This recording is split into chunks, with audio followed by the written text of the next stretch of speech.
You, John Fitzgerald Kennedy, do solemnly swear. I, John Fitzgerald Kennedy, do solemnly swear. That you will faithfully execute the office of President of the United States. That I will faithfully execute the office of President of the United States. And will, to the best of your ability.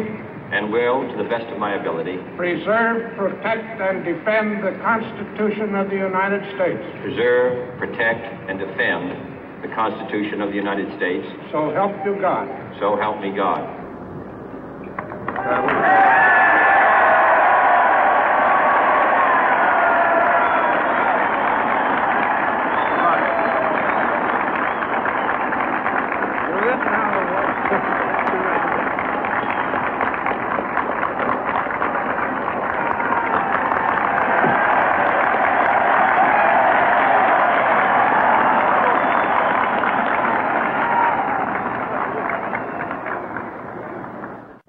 Vice President Johnson, Mr. Speaker, Mr. Chief Justice, President Eisenhower, Vice President Nixon, President Truman, Reverend clergy, fellow citizens.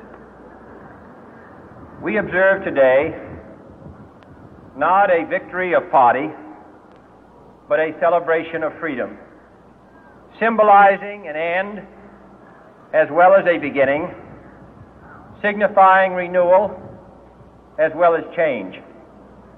For I have sworn before you and Almighty God the same solemn oath our forebears prescribed nearly a century and 3/4 ago. The world is very different now, for man holds in his mortal hands the power to abolish all forms of human poverty and all forms of human life. And yet the same revolutionary beliefs for which our forebears fought are still at issue around the globe.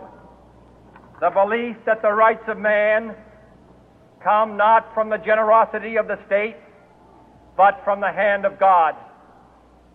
We dare not forget today that we are the heirs of that first revolution. Let the word go forth from this time and place to friend and foe alike that the torch has been passed to a new generation of Americans born in this century, tempered by war, disciplined by a hard and bitter peace, proud of our ancient heritage, and unwilling to witness or permit the slow undoing of those human rights to which this nation has always been committed and to which we are committed today at home and around the world.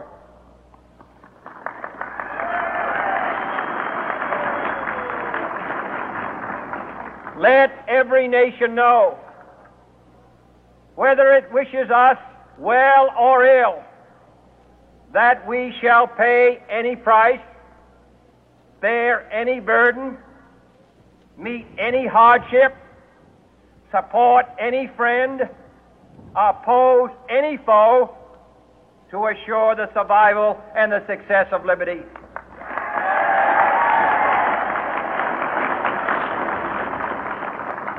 This much we pledge and more. To those old allies whose cultural and spiritual origins we share, we pledge the loyalty of faithful friends. United, there is little we cannot do in a host of cooperative ventures.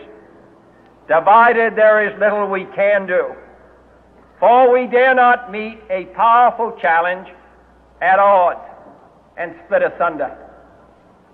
To those new states whom we welcome to the ranks of the free, we pledge our word that one form of colonial control shall not have passed away merely to be replaced by a far more iron tyranny. We shall not always expect to find them supporting our view, but we shall always hope to find them strongly supporting their own freedom, and to remember that in the past, those who foolishly sought power by riding the back of the tiger ended up inside.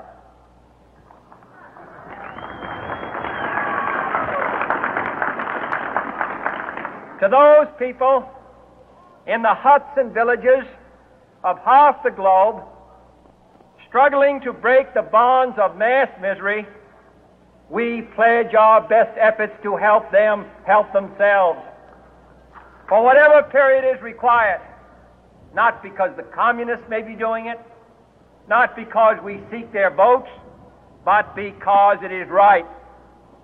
If a free society cannot help the many who are poor, it cannot save the few who are rich.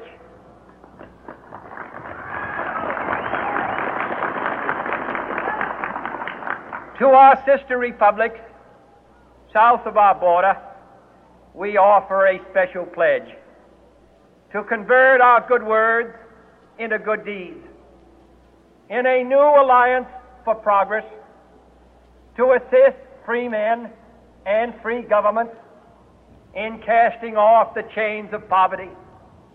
But this peaceful revolution of hope cannot become the prey of hostile powers. Let all our neighbors know that we shall join with them to oppose aggression or subversion anywhere in the Americas.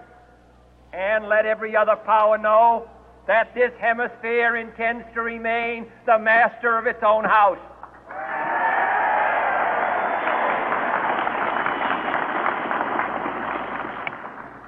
To that World Assembly of Sovereign States, the United Nations, our last best hope, in an age where the instruments of war have far outpaced the instruments of peace, we renew our pledge of support to prevent it from becoming merely a forum for invective, to strengthen its shield of the new and the weak, and to enlarge the area in which its writ may run. Finally, to those nations who would make themselves our adversary,